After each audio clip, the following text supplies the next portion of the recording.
예, 안녕하십니까. 신원호 TV의 신원호입니다. 오늘은 율법과 복음에 대해서 잠시 생각해 보고자 합니다. 하나님께서 우리 죄인을 구원하실 때에 율법과 복음을 주셨습니다. 율법은 모세오경, 모세로부터 받은 모세오경이고 복음은 예수 그리스도입니다. 요한복음 1장 17절에서 율법은 모세로 말미암아 주어진 것이요 은혜와 진리는 예수 그리스도로 말미암아 온 것이라 했습니다. 율법과 복음을 쉽게 비유적으로 이야기한다면 병원에 우리가 갔을 때에 먼저 무슨 병이 있는가를 진단을 하는데 이 진단을 율법이라고 보고 그 다음 병명이 나오면 치료를 받게 되는데 이 치료를 복음이라고 생각할 수가 있습니다. 성경의 율법은 죄를 깨닫게 하는 것, 죄를 알게 하는 법이라고 했습니다. 율법이 오기 전에도 죄는 있었으나 법이 없으니 죄를 죄로 알지 못했다고 했습니다. 로마서 5장 13절에 죄가 율법이 있기 전에도 세상에 있었으나 율법이 없었을 때에는 죄를 죄로 여기지 아니하였느니라. 법이 없으니까 죄를 지으면서도 이게 무슨 죄인지 모르죠. 우상 숭배하면서도 이게 죄인지 부모를 거역하면서도 죄인지 잘 모르지요. 그러나 하나님께서 나 외에 다른 신을 섬기지 말라. 우상 숭배하지 말라. 부모를 공경하라. 거짓말하지 말라. 이 법이 딱 들어오니까 이건 몇 조항에 걸리는 죄구나. 죄가 확 드러나게 되는 것입니다. 그래서 율법을 정죄의 법, 죄를 깨닫게 하는 법이라고 했습니다. 로마서 3장 20절에 그러므로 율법의 행위로 그의 앞에 의롭다 하심을 육체가 없나니 율법으로는 죄를 깨달음이니라. 이 죄가 들어옴으로 율법이 들어옴으로 말미암아 사람들이 다 죄가 깨달아지는 것입니다. 그래서 율법 안에서 의롭게 될 육체가 없다고 그랬습니다. 로마서 3장 10절에 기록된 바 의인은 없나니 하나도 없으며 깨닫는 자도 없고 하나님을 찾는 자도 없고 다 치우쳐 함께 무익하게 되고 선을 행하는 자는 없나니 하나도 없도다. 로마 3장 19절 보니까 우리가 알거니와 무릇 율법이 말하는 바는 율법 아래에 있는 자들에게 말하는 것이니 이는 모든 입을 막고 온 세상으로 하나님의 심판 아래에 있게 하려 함이라. 무슨 입을 막는다는 말입니까? 나는 죄가 없습니다. 나는 깨끗합니다. 의롭습니다. 이렇게 말 못하도록 율법이 우리를 다 죄 아래에 가두어두었다는 것입니다. 구약에도 속죄의 제사가 있었습니다. 그러나 구약의 이 속죄의 제사는 우리의 죄를 능히 사하지 못했다고 했습니다. 히브리 10장 4절에 이는 황소와 염소의 피가 능히 죄를 없애하지 못함이라. 히브리 9장 9절로 10절에 이 장막은 현재까지의 비유니 이에 따라 드리는 예물과 제사는 섬기는 자를 그 양심상 온전하게 할 수 없나니 이런 것은 먹고 마시는 것과 여러 가지 씻는 것과 함께 육체의 예법일 뿐이며 개혁할 때까지 맡겨둔 것이니라. 그 개혁할 때는 예수님이 오셔서 당신의 몸과 피로 염소와 송아지의 피가 아니라 당신의 몸과 피로 영원한 속죄를 이룰 때까지 당분간 맡겨둔 것이라는 것입니다. 히브리서 10장 11장 40절에는 이런 말씀을 했습니다. 이는 하나님이 우리를 위하여 더 좋은 것을 예비하셨은즉 우리가 아니면 그들로 온전함을 이루지 못하게 하려 하심이라. 여기 우리는 신약의 성도를 말하고 그들은 구약의 성도를 말합니다. 구약의 성도들이 예수님의 피를 상징하는 짐승의 피로 구원을 받았는데 예수님께서 오셔서 완전한 속죄를 이루지 못했다고 한다면 그들의 제사도 헛것이 된다는 것입니다. 그러나 예수님께서 오셔서 온전한 제사를 드리심으로 그들도 온전케 되었다는 것입니다. 마치 우리가 직장에서 월급 날짜에 월급을 받는데 그 월급 되기 전에 좀 필요하면은 가부를 받기도 합니다. 마치 구약의 성도들은 가부를 받았다고 생각합니다. 예수님이 오셔서 온전한 속죄를 이루셔야 되는데 예수님이 오시기 전이었으므로 짐승의 피로 그 피가 죄를 살 능력은 없지만은 짐승의 피로 그들은 믿음을 가지고 구원을 받았는데 예수님이 오셔서 그 믿음을 온전케 하셨다는 것입니다. 이처럼 하나님은 율법을 통하여 우리가 죄인인 것을 인정하게 하시고 예수님을 보내셔서 영원한 속죄를 이루시고 그 예수를 믿음으로 말미암아 죄사함과 구원을 받게 하신 것입니다. 예수님은 율법을 온전케 폐하러 온 것이 아니라 완전하게 하려 오셨다고 했습니다. 마태복음 5장 11절에 내가 율법이나 선지자를 폐하러 온 줄로 생각하지 말라. 폐하러 온 것이 아니요 완전하게 하려 하십니다.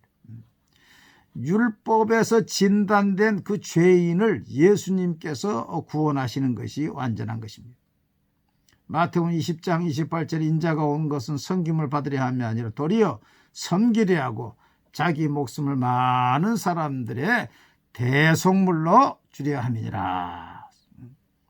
예수님은 이 자신의 이 몸과 피를 십자가에서 대속물로 주시면서 그 마지막에 다 이루었다 했습니다. 속죄의 제사를 이루신 것입니다. 예수께서 신포도주를 받으신 후에 이르시되 다 이루었다 하시고 머리를 숙이시니 영원히 떠나가시니라. 요한복음 19장 30절. 마태복음 27장 50절 51절을 보면 예수께서 다시 크게 소리 지르시고 영원히 떠나가시니라. 이에 성소 휘장이 위로부터 아래까지 찢어져 둘이 되고, 이 성소 휘장은 죄로 말미암아 하나님과 우리와의 막힌 담이었는데 예수님이 속죄의 제사를 이루심으로 말미암아 죄를 사하심으로 말미암아 이제 하나님께 나아갈 수 있는 산길이 열리게 된 것입니다. 히브리 10장 20절에 그 길은 우리를 위하여 휘장 가운데 열어놓으신 새로운 길이요 휘장은 곧 그의 육체니라. 예수님의 육체니라. 히브리 9장 12절에 염소와 송아지의 피로 하지 아니하고 오직 자기의 피로 영원한 속죄를 이루사 단번에 성소에 들어가셨느니라. 그러므로 더 이상 구약의 제사가 필요 없게 된 것입니다. 히브리 10장 18절에 이것들을 사하셨은즉 다시 죄를 위하여 제사 드릴 것이 없느니라.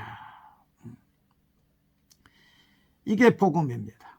이에 대하여 바울 사도는 이렇게 말씀하고 있습니다. 로마 3장 21절에 24절에서 이제는 율법 외에 하나님의 한 의가 나타났으니 율법과 선지자들에게 증거를 받은 것이라. 곧 예수 그리스도를 믿음으로 말미암아 모든 믿는 자에게 미치는 하나님의 의인이 차별이 없느니라. 유대인과 이방인은 차별이 없지. 모든 사람이 죄를 범하였으며 하나님의 영광에 이르지 못하더니 그리스도 예수 안에 있는 성량으로 말미암아 하나님의 은혜로 값없이 의롭다 하심을 얻은 자 되었느니라. 얼마나 멋있습니까? 예수 안에 있는 성량으로 말미암아 하나님의 은혜로 값없이 의롭다 하심을 얻은 자 되었느니라. 로마 10장 9절로 10절에 내가 만일 내 입으로 예수를 주로 시인하며 또 하나님께서 그를 죽은 자 가운데서 살리신 것을 내 마음에 믿으면 구원을 받으리라. 사람이 마음으로 믿어 의에 이르고 입으로 시인하여 구원에 이르니라. 예수님께서 온 세상 죄, 우리의 죄를 위해서 속죄의 제물 되신 것을 믿고 예수님을 나의 주인으로 시인하면은 구원을 받는다는 거예요. 그러므로 구원은 전적 하나님의 선물이요 은혜입니다. 고린도서 1장 30절 31절에 너희는 하나님께로부터 나와서 그리스도 예수 안에 있고 예수는 하나님으로부터 나와서 우리에게 지혜와 의로움과 거룩함과 구원함이 되셨으니 기록된 바 자랑하는 자는 주 안에서 자랑하라 함과 같게 하려 함이라. 우리가 자랑할 것이 아무것도 없어요. 하나님께로부터 나오셔서 우리에게 지혜와 의로움과 거룩함과 구원이 되신 예수 그리스도만을 자랑하고 십자가만을 의지하는 것이 믿음이지요. 여기에서 우리가 하나 생각하고 넘어갈 것이 있습니다. 첫째는 구원을 신인 협동으로, 하나님과 사람의 협동으로 보아서는 안 된다는 것입니다. 칼빈주의자들은 전적 하나님의 은혜를 주장합니다만은 알미니안주의자들은 신인 협동, 구원은 하나님과 사람의 협동이라고 봅니다. 또 천주교에서는 믿음만으로는 부족하다, 공로가 필요하다, 그렇게 이야기합니다. 이는 성경과 좀 다른 말씀입니다. 로마 3장 24절에 그리스도 예수 안에 있는 속량으로 말미암아 하나님의 은혜로 값없이 의롭다 하심을 얻은 자 되었느니라. 에베소 2장 8절로 9절에 너희는 그 은혜에 의하여 믿음으로 말미암아 구원을 받았으니 이것은 너희에게서 난 것이 아니요 우리에게서 하나도 난 것이 아니 하나님의 선물이라. 행위에서 난 것이 아니 이는 누구든지 자랑하지 못하게 하려 합니다. 이 구원을 1%라도 인간의 능력, 인간의 행위로 되었다고 이야기하면 그만큼 하나님의 은혜를 삭감하는 것이 되는 것이죠. 두 번째로 아직도 율법으로 구원을 받으려고 하는 사람이 있다는 것입니다. 이들이 안식교입니다. 안식교는 우리가 구원받을 수 없기 때문에 예수님이 오셔서 속죄의 제물 되신 것으로 말하지 않고 우리도 다 같이 예수님처럼 살 수 있기 때문에 예수님이 오셔서 모범으로 그 삶을 보여주신 것이다. 이렇게 이야기를 하고 있습니다. 갈라디아 2장 16절에 사람이 의롭게 되는 것은 율법의 행위로 말미암음이 아니요 오직 예수 그리스도를 믿음으로 말미암는 줄 알므로 우리도 그리스도를 믿나니 이는 우리가 율법의 행위로서가 아니고 그리스도를 믿음으로써 의롭다함을 얻으려 함이라. 율법의 행위로서는 의롭다함을 얻을 육체가 없느니라. 율법으로서 안 되는데, 얻을 육체가 없는데 안 되는 일을 지금 하려고 하고 있는 것입니다. 유대인들이 자기의 의로, 하나님의 의를 의지하지 않고 자기의 의를 의지하다가 결국 부딪힐 돌에 부딪힌 것처럼 이들도 지금 그 일을 하고 있지. 갈라디아 2장 21절에 내가 하나님의 은혜를 폐하지 아니하노니 만일 의롭게 되는 것이 율법으로 말미암으면 그리스도께서 헛되이 죽으셨느니라. 참 바울 사도 멋있어요. 갈라디아 5장 4절에 율법 안에서 의롭다함을 얻으려 하는 너희는 그리스도에게서 끊어지고 은혜에서 떨어진 자로다. 그렇지요. 예수 외에 예수님을 제껴두고 자기가 구원을 받겠다고 하니 율법을 받겠다 하니 그 사람은 은혜에서 끊어지고 예수님으로부터 떨어진 자지요. 세 번째는 예수님이 율법을 온전케 하셨고 율법을 폐하셨다. 예수님이 율법을 폐하셨으니 이제는 율법이 없으니 죄가 없다. 죄가 없으니 따라서 회개할 것도 없다. 이렇게 또 극단적으로 나간 사람들이 있어요. 율법 안으로 구원받겠다고 하는 사람이 있는가 하면 율법이 폐해졌으니까 이제 회개할 것도 없다. 이런 사람들이 또 있어요. 이 사람들이 소위 구원파입니다. 구원파. 이들은 주님이 가르친 주기도문에 우리의 죄를 사하여 주옵시고 하는 말이 있어요. 죄가 없는데 무슨 회개할 것이 있느냐. 그래서 주기도문도 하지 않습니다. 우리 교회 여집사님 한 분이 전도를 나가서 어느 여약사님에게 전도를 했습니다. 그랬더니 그 여약사님이 지금은 율법이 폐했습니다. 율법이 폐했으니 죄가 없습니다. 따라서 회개할 것도 없습니다. 이렇게 이야기하다는 것입니다. 이 구원파예요. 그래서 우리 집사님이 이렇게 이야기했다고 합니다. 그러면 약사님, 제가 지금 약사님을 죽여도 죄가 없습니까? 지금 약사님을 죽여도 죄가 안 되겠습니까? 그랬더니 깜짝 놀라가지고 말을 못하더라고요. 성경을 너무 단편적으로 하나님의 말씀을 알지 못하니까 이런 엘리트들도 이런 극단적인 이야기, 생각을 가지고 있는 것입니다. 여러분, 율법은 세 가지입니다. 첫째는 도덕법입니다. 십계명입니다. 둘째는 제사법, 의식법입니다. 그래서 5대 제사와 안식일, 월삭 이런 게 다 여기에 들어갑니다. 세 번째는 시민법입니다. 율법이 폐했다고 할 때는 도덕법이 폐해진 것이 아니고 제사법, 의식법이 폐해진 것입니다.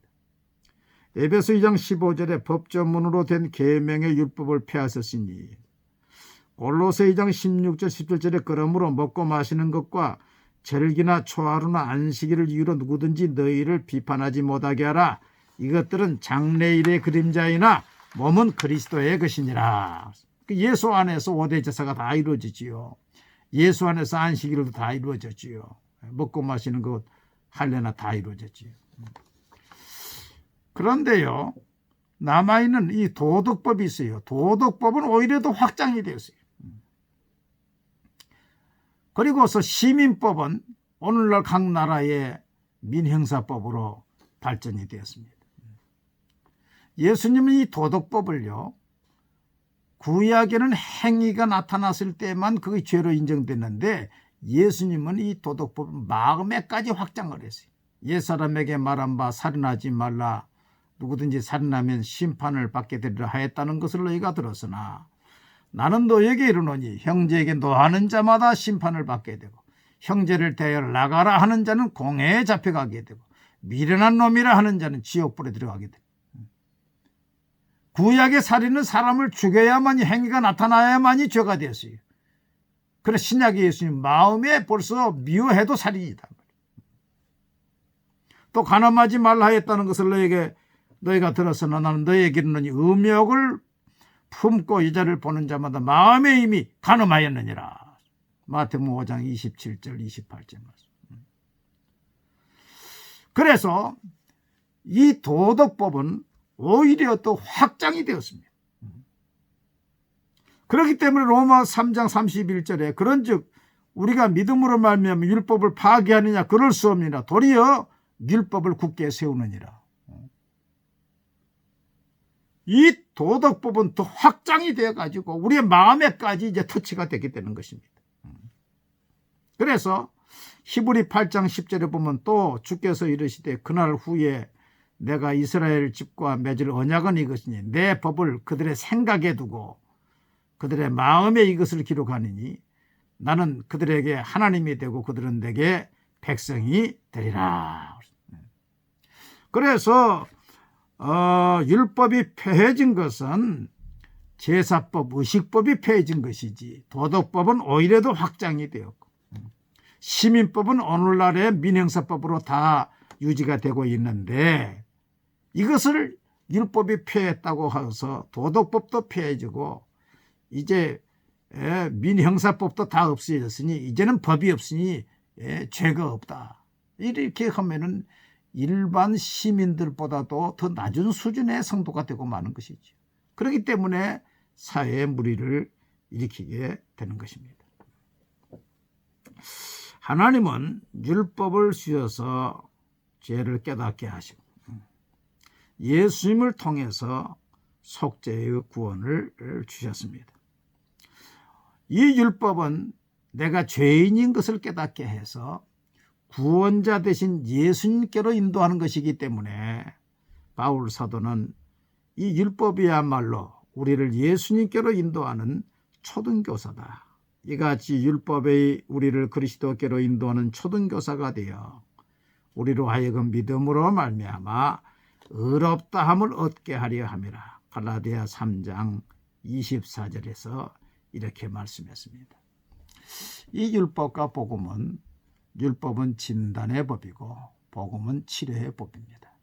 하나님은 율법을 통해서 죄를 깨닫게 하시고 그 죄인이 예수님께로 가서 율법의 요구, 율법을 완성하신 예수님을 믿음으로 구원을 받는 것이 하나님의 뜻입니다. 오늘 율법과 복음에 대해서 잠시 말씀을 드렸습니다. 감사합니다.